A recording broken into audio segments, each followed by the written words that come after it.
नमस्कार, आप देख रहे हैं कच्चा चिट्ठा। मैं हूं आपके साथ प्रीति रघुनंदन। एक तरफ चीन सीमा विवाद के जरिए भारत को परेशान करने की कोशिश में जुटा है, तो दूसरी तरफ पाकिस्तान लगातार भारत को दहलाने की साजिशें रच रहा है।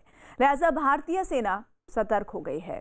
पाकिस्तान से लगती सीमाओं की निगरानी बढ़ा दी गई है। एलओसी के चप्पे चप्पे की पड़ताल की जा रही है और इसी पड़ताल में बीएसएफ को जम्मू के हीरानगर सेक्टर में मिली है एक सुरंग।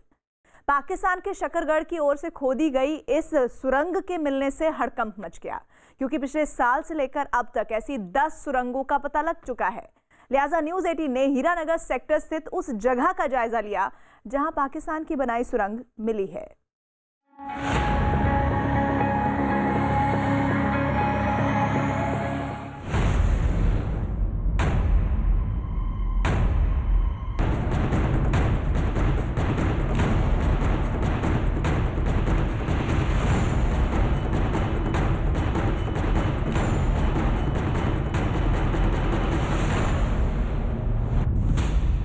दुश्मन देशों का युद्ध राग,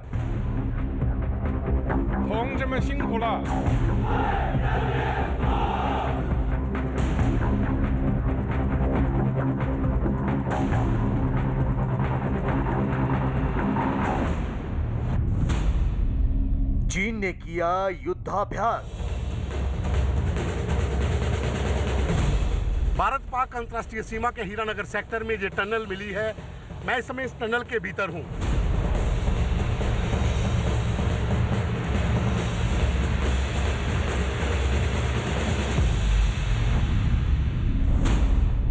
पाकिस्तान की सुरक्षा का झंडा थामे दहशतगर्दों तक हथियारों की सप्लाई करने के लिए सीमा पर सुरंग खोदता रहा है। जमीन के अंदर सुरंग के जरिए पाकिस्तान भारत को दहलाने की कोशिश करता रहा है। लिहाजा एक बार फिर पाकिस्तान ने ऐसी ही साजिश रची जिसके सबूत मिले जम्मू के हीरानगर सेक्टर में।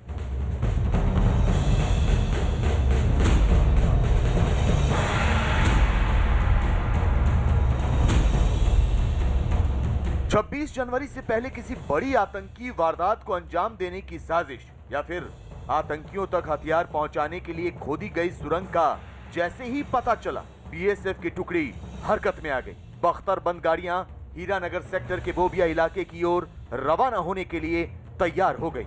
लेकिन साजिश की सुरंग कैसी थी? पाकिस्तान की बनाई ये सुरंग कितनी गहरी थी? इन तमाम सवालों के जवाब जानना बेहद जरूरी था। लिहाजा न्यूज़ 18 की टीम ने भी बीएसएफ की टुकड़ी के साथ सुरंग वाली जगह पर जाने का फैसला किया। न्यूज़ 18 इंडिया की टीम पहुंची है हीरानगर सेक्टर के उस इलाके में जहां पर पाकिस्तान की तरफ से जो टनल खोदी गई थी। हम उस स्पॉट पे जाएंगे। इस गाड़ी के भीतर जो बुलेट प्रूफ गाड़ी है बीएसएफ की, लेकिन आप यहां पर अगर देखें तो ये 2 साइन बोर्ड आपको दिख जाएंगे, बीओपी गुनाम पोस्ट के और बॉर्डर ट्रैक के। ये पूरा बीएसएफ का इलाका है जहाँ पर। लेकिन आज टनल मिलने के बाद जम्मू कश्मीर पुलिस की टीम भी यहाँ पर पहुँची हुई है। पूरे इलाके में एक व्यापक पैमाने पर पहले भी सर्च जो था वो शुरू किया गया था, लेकिन आज हम इस बंकर के भीतर बैठकर जा रहे हैं उस स्पॉट के ऊपर जहां पर वो टनल मिली है। पाकिस्तान की तरफ से लगातार सीज फायर का वायलेशन जो था वो किया जा रहा था एलओसी पर, अंतर्राष्ट्रीय सीमा पर। लेकिन इस इलाके में पहले भी 2 बार टनल मिल चुकी है। जम्मू का हीरानगर सेक्टर बेहद संवेदनशील इलाका है। यहाँ पाकिस्तान की ओर से किसी भी वक्त गोलाबारी हो सकती है, लैंड माइन का खतरा भी है। लिहाजा इस इलाके में गश्त के लिए बीएसएफ ऐसी ही बख्तरबंद गाड़ियों का इस्तेमाल करती है जो किसी धमाके और गोलाबारी को झेल सके। तो कुछ देर के सफर के बाद न्यूज़ 18 भारत पाकिस्तान अंतर्राष्ट्रीय सीमा के उस इलाके में पहुंच गया जहां आतंकिस्तान की बनाई सुरंग का पता लगा था। हम पहुंच चुके हैं इस समय भारत पाक अंतर्राष्ट्रीय सीमा के उस इलाके में जहां पर ये टनल मिली है। अब यहां पर देखिए पूरे यहाँ पर जो बीएसएफ के जवान हैं वो अपनी अपनी पोस्टों के अंदर मुस्तैद हैं, अलर्ट हैं। उस पार से होने वाली हर नज़र के ऊपर, हरकत के ऊपर नज़र रखी जा रही है। इस तरफ का इलाका अब देखिए जहाँ पर बांध भी बनाने का काम जो है वो बीएसएफ की ओर से किया जा रहा है कि आतंकी जो है अगर घुसपैठ करके आते हैं सुरंग के जरिए या फिर तारबंदी को काट कर तो आगे ना सकें। तो ये जो बांध है, जो सुरक्षा सुरक्षा की दृष्टि से बहुत महत्वपूर्ण है। और यहाँ पर काम बांध का जो है अभी भी चल रहा है बीएसएफ की ओर से। ये पूरा जो इलाका है अगर आप देखें तो आगे तक आपको मैं बताऊंगा कैमरामैन से कि दूर तक अगर आप सामने नज़र दौड़ाएं तो ये पूरे बांध का काम यहाँ पर इस समय चल रहा है। यहाँ से पाकिस्तान को मुंह तोड़ जवाब भी दिया जाता है। पाकिस्तान के पालतू आतंकियों की घुसपैठ को रोकने के लिए बीएसएफ इस इलाके में एक बांध भी बना रही है। बीएसएफ यहाँ एंटी टनल ड्राइव चला रही है। तो सीमा सुरक्षा बल के इसी मिशन का नतीजा है कि पाकिस्तान की बनाई एक और सुरंग यहां मिली। आपको बता दें कि पाकिस्तान की बनाई ये सुरंग 150 मीटर लंबी और करीब 25 फुट गहरी है। यह सुरंग पाकिस्तान के जिला शकरगढ़ की ओर निकलती है, जहां आतंकियों के लॉन्च पैड है। इस सुरंग से पाकिस्तान के कराची में बने रेत के बोरे भी बरामद हुए हैं। भारत पाक अंतर्राष्ट्रीय सीमा के हीरानगर सेक्टर में मिली है ये टनल। बीएसएफ के अनुसार लगभग 150 मीटर लंबी टनल है और 23 से 25 फुट इसकी गहराई है। टनल के बिल्कुल सामने कैमरामैन से कहूँगा बताएंगे वो बैग अंदर से मिले हैं जो कराची में बने हुए थे सैंड बैग, वो इस टनल के भीतर लगाए गए हैं ताकि आसानी से मिट्टी से बचते हुए आतंकी घुसपैठ कर सकें। और यहाँ पर इस टनल का मिलना एक बड़ी कामयाबी है बीएसएफ के लिए, खास करके गणतंत्र दिवस से पहले, क्योंकि जो अलर्ट था, जो एजेंसियों की तरफ से सूचनाएं आ रही थी कि आतंकी गणतंत्र दिवस से पहले घुसपैठ करके बड़ा हमला कर सकते हैं। तो इस टनल की कहानी ये है कि ये टनल पाकिस्तान के जिला सियालकोट में जाती है। बिल्कुल पीछे का जो इलाका है वो पाकिस्तान का है। बांध यहाँ पर बन रहा है। बीएसएफ की एंटी टनल ड्राइव थी जिसके तहत इस टनल को ढूंढा गया है। अंतर्राष्ट्रीय सीमा पर बीएसएफ लगातार पाकिस्तान की साजिशों से पर्दा उठाती आई है। पिछले साल बीएसएफ ने सीमा से सटे इलाकों में एंटी टनल ड्राइव चलाकर करीब 9 सुरंगों का पता लगाया था। तो एक बार फिर जम्मू के हीरानगर सेक्टर में सुरंग मिली है। लिहाजा भारतीय सेना अब इस बात की तफ्तीश कर रही है कि क्या इस सुरंग से कोई आतंकी भारत में दाखिल हुआ है या फिर आतंकी साजिश को अंजाम देने से पहले ही इस सुरंग का भंडाफोड़ हो गया। एक कैंपेन चला हुआ है एंटी टनल ड्राइव को लेके और उसी का नतीजा है कि पहले भी 2-3 टनल्स हमने ढूंढी हैं और ये एक और टनल है। ये करीब 9-10 टनल्स हमने अभी तक ढूंढ निकाली हैं और पिछले 3-4 महीने में ये तीसरी टनल है जिसको ढूंढा है। ये टनल थोड़ा देखने में लग रहा है कि थोड़ी सी पुरानी है, क्योंकि जो सैंड बैग्स की कंडीशन है वो थोड़े फट गए हैं इसमें, और ऐसा नहीं लगता है कि रिसेंटली ये यूज़ हुई है। तो बाकी फर्दर इन्वेस्टिगेशन में हम देखते हैं कि इसमें पहले यूज़ हुई है नहीं हुई है, क्या इसका रहता है। दोनों ही चीज़ें हैं, उसमें नारकोटिक्स का, स्मगलिंग का भी एफर्ट लगातार रहती हैं और टेररिस्ट को भी इन्फिल्ट्रेट कराने की रहती हैं। दोनों थ्रेट्स से हम लोग भली भांति वाकिफ़ हैं, अलर्ट हैं और हम लोग अब उसके ऊपर जो भी मेजर्स लेने हैं वो हम। पहला चीज़ तो है कि वो इस सुरंग का इस्तेमाल करेगा आतंकवादियों को घुसपैठी करने में। दूसरा है कि इसके माध्यम से हथियार, कैश, दवाई वो भेजने की कोशिश करेगा। तीसरा चीज़ है कि ड्रग्स भी भेजने की कोशिश करेगा और जो उसके इन्फॉर्मर्स हैं पाकिस्तान के, उनसे सूचना का आदान प्रदान करने के लिए भी इस टनल का इस्तेमाल करने की संभावना है और पाकिस्तान करेगा। पहले सांबा, फिर पठानकोट और अब हीरानगर सेक्टर से पाकिस्तान की सुरंग वाली साजिश का भंडाफोड़ हुआ है, जो आईएसआई, पाकिस्तान सेना और वहां के हुक्मरानों के लिए किसी सदमे से कम नहीं। लेकिन पाकिस्तान सिर्फ सीमाओं पर ही नहीं बल्कि भारत के भीतर घुसकर अपने नापाक मंसूबों को अंजाम देने की कोशिशों में जुटा है। यकीन नहीं आता तो गौर से देखिए ये तस्वीरें।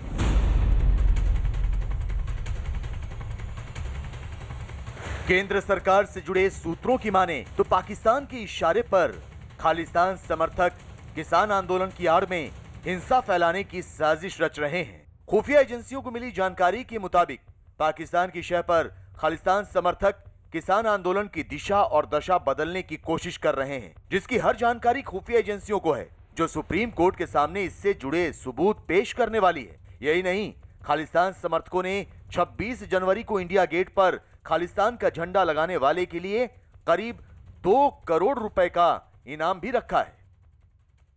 जो आतंकवादियों के हरकत बढ़ती है तो स्वाभाविक है कि जो हमारी ट्रुप्स टू ग्राउंड डेंसिटी है जम्मू एंड कश्मीर में, उसमें इजाफा होगा।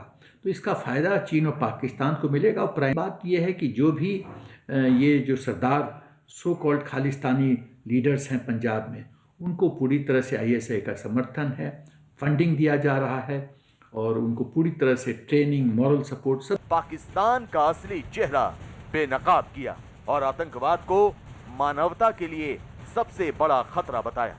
However, there are also other states that are clearly guilty of aiding and supporting terrorism and willfully providing financial assistance and safe havens. While we must enhance capacities of the former, the international community must collectively call out the latter and hold them accountable.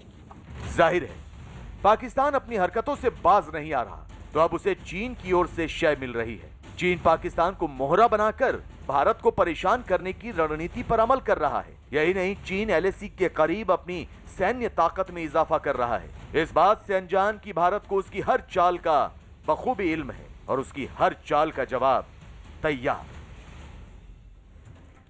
Pakistan अपनी आदतों से बाज नहीं आने वाला, लेकिन चिंता का सबब यह है कि अब उसे चीन का साथ भी मिल गया है। वही चीन जो पाकिस्तान में बैठे आतंकियों की पैरोकारी करता है, वही चीन जो अंतर्राष्ट्रीय मंच पर आतंकिस्तान के साथ खड़ा रहता है, वही चीन जो LAC पर भारत के साथ सीमा विवाद के जरिए अपने विस्तारवाद वाले एजेंडे को धार देने की कोशिश करता है। चीन भारत की ताकत से इस कदर बौखलाया हुआ है कि अब वो अपनी सैन्य ताकत में तेजी से इजाफा कर रहा है। यही नहीं, सूत्रों से मिली जानकारी के मुताबिक हाल ही में चीन की सेना ने दौलत बेग ओल्डी के करीब एक युद्ध अभ्यास भी किया।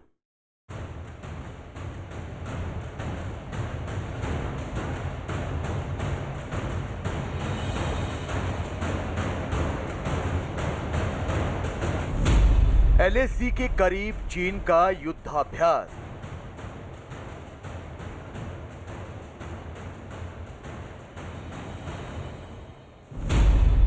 बातचीत के बीच चीन का प्रतिघात।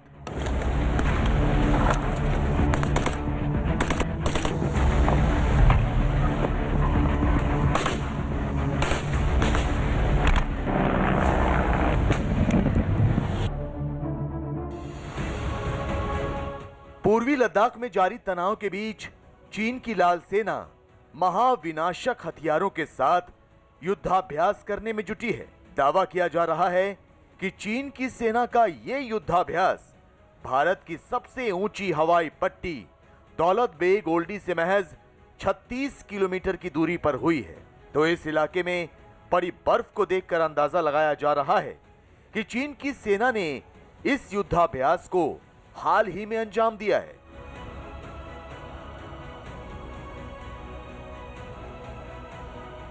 दरअसल चीन की सेना चोरी छिपे भारत के खिलाफ युद्ध नीति तैयार कर रही है। चीन की लाल सेना पहाड़ पर खुद से कहीं ताकतवर भारत से भिड़ने की तैयारी कर रही है। यही नहीं, चीन ने इस युद्धाभ्यास को जानबूझकर एक प्रोपेगेंडा की तरह इस्तेमाल किया और इसका वीडियो सोशल मीडिया पर वायरल कर दिया।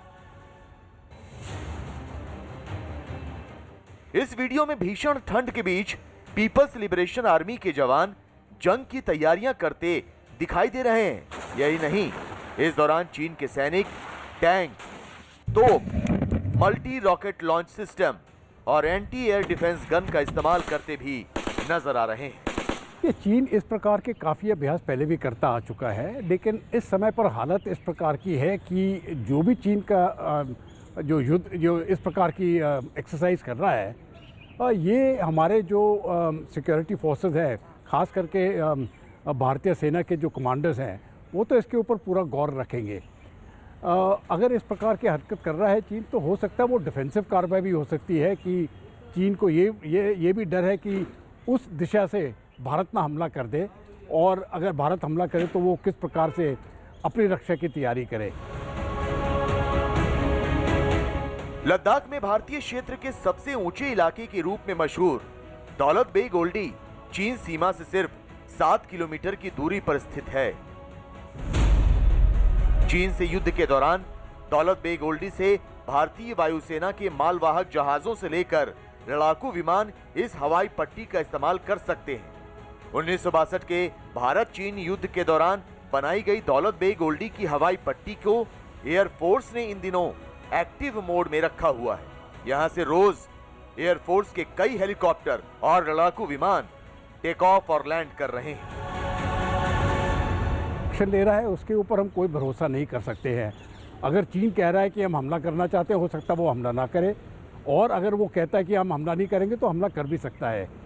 ये जो उनके पुराने फ़िलासफ़र है सुन त्सू, वो उनकी फ़िलासफ़ी के ऊपर जाता है और जो अपना जो उसका इरादा है उसको छुपाने की कोशिश करता है। जहाँ तक भारत की बात है, भारत को तो हमेशा तैयार रहना चाहिए और चीन जो बोलता है या करता है उसके ऊपर कोई भरोसा नहीं होना चाहिए। चीन ने जिस देप्सांग इलाके में युद्धाभ्यास किया है वो पहाड़ियों के बीच स्थित जमीनी इलाका है। 1962 के युद्ध के दौरान चीन ने इस इलाके के कुछ हिस्से पर अवैध रूप से कब्जा कर लिया था। इस इलाके के पश्चिमी हिस्से में भारतीय सेना तैनात है, जबकि पूर्वी हिस्से में चीन सेना की पोस्ट है। तो आपके लिए यह जानना भी बेहद जरूरी है कि यहां से भारत का रणनीतिक रूप से अहम दौलत बेग ओल्डी एयरफील्ड भी काफी नजदीक है। लिहाजा चीन यहां तनाव पैदा कर दौलत बेग ओल्डी में भारत की रणनीतिक तैयारियों को प्रभावित करना चाहता है। भारत की बात है, सबसे अच्छा तरीका चीन को सबक सिखाने का यही है कि आप पूरी तरह से तैयार रहे। अगर लद्दाख में या अरुणाचल प्रदेश में अगर युद्ध होता है तो मैं समझता हूँ सबसे ज़्यादा मायना इसमें ये रखेगा कि हवाई युद्ध किस प्रकार से हो, और जिसका भी एयरफोर्स यहाँ पर स्ट्रॉन्ग होगा उसको जीत हासिल करने में ज़्यादा सफलता मिलेगी। तो ये जो एयर की लड़ाई होगी ये तिब्बतन प्लेटो के ऊपर होगी, और मैं समझता हूँ सबसे पहले इसकी तैयारी करना भारत के लिए बहुत ज़रूरी है। गलवान घाटी के उत्तर में स्थित देप्सांग रणनीतिक तौर पर काफी अहम है। इसकी वजह यह है कि ये काराकोरम दर्रे से सटे रणनीतिक तौर पर अहम दौलत बेग ओल्डी पर भारतीय पोस्ट के करीब है। लिहाजा चीन की बुरी नजर इस इलाके पर है। तो आपको बता दें कि चीन की पीपल्स लिबरेशन आर्मी ने हाल ही में पश्चिमी सीमा के क्षेत्रों की 3D मैपिंग भी शुरू की है। चीन के सरकारी अखबार ग्लोबल टाइम्स की माने तो सेंटीमीटर के स्तर तक सटीक इस 3D मैपिंग के बुनियादी ढांचे के निर्माण के साथ साथ इस इलाके में चीन सेना की युद्धक क्षमता को बढ़ाने में मदद मिली।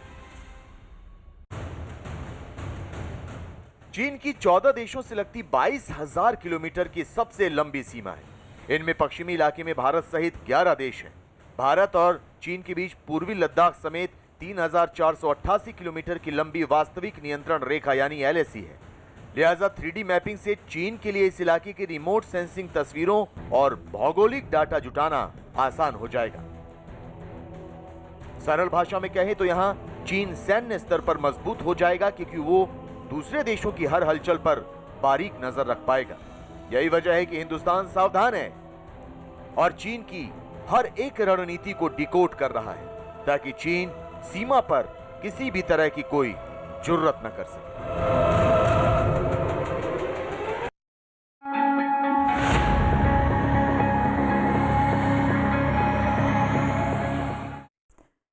ठंड का सफेद दंड, अब बात इसकी करेंगे। प्रचंड ठंड के प्रहार से हिमालय से लेकर गंगा जमुना के मैदानी इलाके तक थर थर कांप रहे हैं। जम्मू कश्मीर के श्रीनगर शहर पर -7 डिग्री सेल्सियस के तापमान का आघात हुआ है। बीते 8 साल में इतना कम तापमान श्रीनगर में रिकॉर्ड नहीं किया गया। श्रीनगर में रहने वाले लोग कह रहे हैं कि वर्षों से कपा देने वाली ऐसी सर्दी नहीं देखी। जमा देने वाले तापमान की वजह से श्रीनगर की डल झील पर बर्फ की मोटी चादर जम गई है। झील बर्फीले बीहड़ से नजर आने लगे हैं।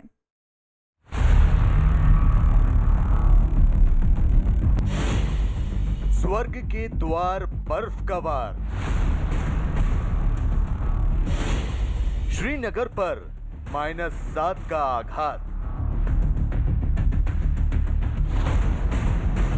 ये डल लेक में जो कोहरा लगा है, ऊपरी परत जो है पानी की, पानी जम गया है बहुत ज्यादा। जम गई डल झील। सर्दी के सितम से सहमा कश्मीर।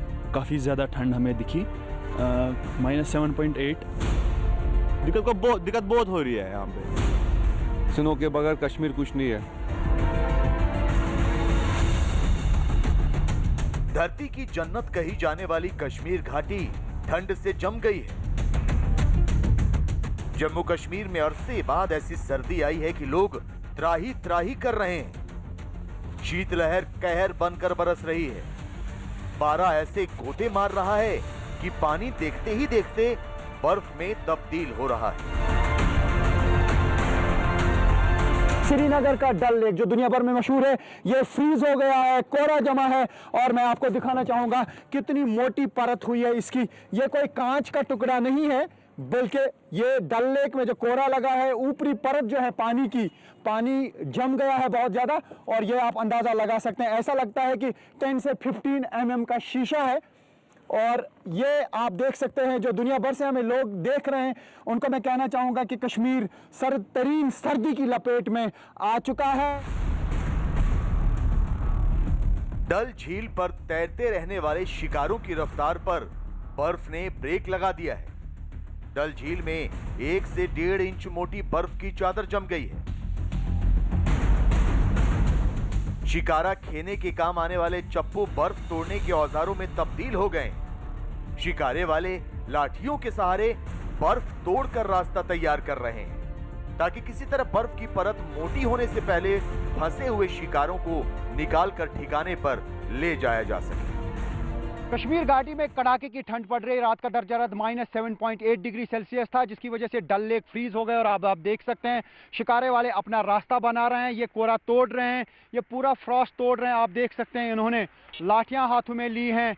और जो यहाँ पे आप देख सकते हैं शिकारे वाले हैं, ये अपने अपने हाउस बोट्स तक रास्ता बना रहे हैं। बहुत ही कठिन मामला है इनके लिए, क्योंकि हर तरफ से जो है शिकारा फंसे हुए हैं और हाउस बोट्स तक रास्ता नहीं है। डल झील बर्फ के मैदान सी नजर आने लगी है। हिलोरे मारती लहरें अब नजर नहीं आती। डल झील बर्फ की चादर ओढ़े शांत नजर आती है। इस शांति में खलल पड़ती है शिकारे वालों के चप्पुओं से, जो बर्फ की सतह को चटकाकर मुश्किल भरे सफर का रास्ता तैयार करने में जुटे। हमें बताइए कितना डिफिकल्ट काम है। ये बहुत डिफिकल्ट काम है। तो क्या कहाँ तक आप रास्ता बना रहे हैं अपने शिकारे के लिए? फिलहाल नेहरू पार्क तक। अच्छा, तो मुझे लगता है पूरा दिन लगेगा आपको। तो जिस तरीके से आप देख सकते हैं ये कितनी मेहनत कर रहे हैं, इनको शिकारा नेहरू पार्क तक पहुंचाना है और काफ़ी कठिन मामला है। जिस अदरवाइज अगर यहाँ पे फ्रॉस्ट नहीं लगा होता तो 5 मिनट का रास्ता था। श्रीनगर में 13 जनवरी का तापमान -7.8 डिग्री सेल्सियस रिकॉर्ड किया गया। ये सर्दी के इस सीजन में अब तक का सबसे कम तापमान रहा है। बीते 8 साल में श्रीनगर में पारे ने इतना गहरा गोता नहीं मारा। 12 जनवरी 2021 से पहले 14 जनवरी 2012 को पारा इतना नीचे गिरा था। राज्य की ग्रीष्मकालीन राजधानी सर्दी से कांप रही है। श्रीनगर में शहर की 20 से 30 सर्दियां देख चुके लोग याददाश्त पर जोर डालने के बाद कह रहे हैं कि सर्दी का ऐसा सितम तो याद ही नहीं आता। काफ़ी ज़्यादा ठंड हमें दिखी, -7.8। तो बहुत सारी दिक्कतें हमें हुई। सर्दी बहुत थी, रास्ते लगे हुए हैं और नल जो है वो भी काफ़ी ज़्यादा लगे हुए हैं। मुझे जैसे लग रहा है अभी तक पूरा भी नहीं है, अभी बहुत ज़्यादा ठंड है यहाँ पे। दिक्कत बहुत हो रही है यहाँ पे। श्रीनगर की व्यवस्था पर बर्फ का भारी प्रहार हुआ है। सड़कों पर इक्का दुक्का वाहन नजर आ रहे हैं। गिरते पानी की वजह से सड़क पर बर्फ जमा हो रही है। मैं आपको दिखाना चाहूँगा रोड्स की हालत भी कुछ अच्छी नहीं है। रोड्स पे काफ़ी ज़्यादा फिसलन है, क्योंकि जिस तरीके से लगातार बर्फ़बारी हुई और उसके बाद जो सड़कों से बर्फ़ हटाई गई वो इर्द गिर्द जो जमा रहती है, ये किसी पत्थर से कम नहीं। मैं आपको दिखाना चाहूँगा, ये आप देख सकते हैं, ये अब जो बर्फ़ है ये लगता है कि जैसे पत्थर हैं। लोग कड़ाके की सर्दी और ठिठुरन से त्रस्त हैं। असल में ये जो ठंड उतरी है ये हमारी बचपन की यादें दिलाती थी। जब हम छोटे होते थे ऐसा ही विंटर होते थे, तो हम भूल गए थे बीच में कश्मीर में विंटर नहीं होता। कश्मीर एक्चुअली ये नेचुरल है, जहाँ पर जो क्लाइमेट होता ना एक्चुअली सर्दी का, हम भूल गए थे सर्दी। मगर ये it's a part of the Kashmir. Snow के बगैर कश्मीर कुछ नहीं है। हम भूल गए थे। हमने जो अपने रूफ के छतें बनाई थी, अब तो हमने डिजिटल टाइप से बनाते, मगर हमको वही जो पुराने हमारे एंसेस्टर्स से बनाए थे वो रूफ वैसा ही हमको बनाना है। और मौसम विभाग का कहना है कि आने वाले दिनों में पारा और गिरेगा, ठिठुरन और बढ़ेगी, बर्फ का प्रहार और करारा होगा। ये नॉर्मल से -4.6 मिनिमम हो गया है। ये 2012 में भी -7 पॉइंट रिसेंटली हुआ है। उससे पहले भी अगर हम पिछले 40 साल का देखेंगे तो 1991 में ये हो गया है -11.8। 20 जनवरी 1991 को -11.8 हो गया है लोएस्ट मिनिमम, जो ये 40 साल पिछले अगर हम देखेंगे।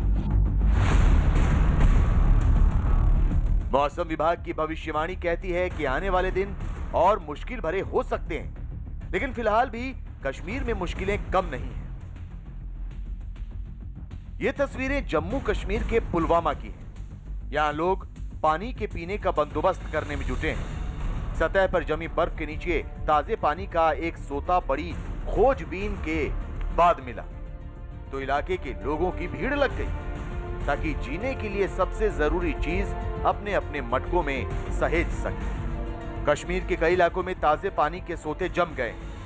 गिरते पारे की वजह से वाटर सप्लाई के पाइपों में भी पानी जम गया है, जिससे घरों तक पानी की सप्लाई ठप हो चुकी है। साथ ही कई इलाकों में बिजली की सप्लाई ठप होने की भी खबरें हैं। काफ़ी सालों से के बाद इतनी सर्द रात थी, जबकि जो टेम्परेचर था -7.8, लगभग 8- डिग्री टेम्परेचर था, जिसकी वजह से सब मोहल्ले वालों को एंड जब हम सुबह उठे तो काफ़ी प्रॉब्लम फेस करनी पड़ी। प्रॉब्लम्स तो इस सर्दी में हमेशा रहती है, लेकिन इस बार काफ़ी ज़्यादा प्रॉब्लम्स रही बिजली के हवाले से, क्योंकि बर्फबारी भी बहुत ज़्यादा हुई एंड इस वक्त नल हमारे सब कुछ टोटली फ्रीज हो चुके हैं। जमा देने वाली सर्दी के बीच उम्मीदों ने पैर जमाए। कश्मीर के लोगों की उम्मीद बंधी है कि कड़क सर्दी की आमद के साथ सैलानी भी कश्मीर आएंगे। आप देख सकते हैं लाठियों का इस्तेमाल कर रहे हैं शिकारा वाले ताकि वो रास्ता बना सकें अपने हाउस बोट्स तक, और अगर टूरिस्ट हाउस बोट में रहते हैं उनको भी बाहर निकालने के लिए रास्ता बनाया जाता है। और यहाँ पे भी आप देख सकते हैं किस तरीके से शिकारे वाले मेहनत कर रहे हैं और इस डल लेक के कोरे को तोड़ रहे हैं, फ्रॉस्ट को तोड़ रहे हैं, ताकि कल और ज़्यादा मुश्किल ना हो। लेकिन महकमा मौसमियात का कहना है कि और पारा गिर सकता है, यानी अगर अभी तक तकरीबन 1 इंच या 1.5 इंच जो है ऊपरी सतह पूरा जम चुकी है, और अगर ये 2 इंच या 2.5 इंच जम गई तो फिर इसको बहुत ही मुश्किल है तोड़ना। फिर लाठियों से या आयरन रॉड से भी ये नहीं टूट सकता, और गाड़ियां शायद फिर एक मरतबा फिर से एक लंबे अरसे के बाद डल लेक पे चल सकती है। जम्मू कश्मीर में 21 दिसंबर से यूजुअल जो मूर रोड के स्नो क्रेन्स है वो हम दुगना तक करते थे। बर्फबारी कश्मीर की मुसीबत भी है और खूबसूरती भी। राज्य के टूरिस्ट प्लेस और सबसे बड़े टूरिस्ट रिजॉर्ट इस खूबसूरत मौके का फायदा उठाने में भी जुटे हैं। ये तस्वीरें पहलगाम की हैं। यहाँ के एक टूरिस्ट रिजॉर्ट और प्राइवेट ताइक्वांडो क्लब ने मिलकर बर्फ में ताइक्वांडो इवेंट कराया, जिसमें बच्चों और युवाओं ने ताइक्वांडो के करतब दिखाए। जम्मू कश्मीर में सर्दी मौका भी है और मुसीबत भी।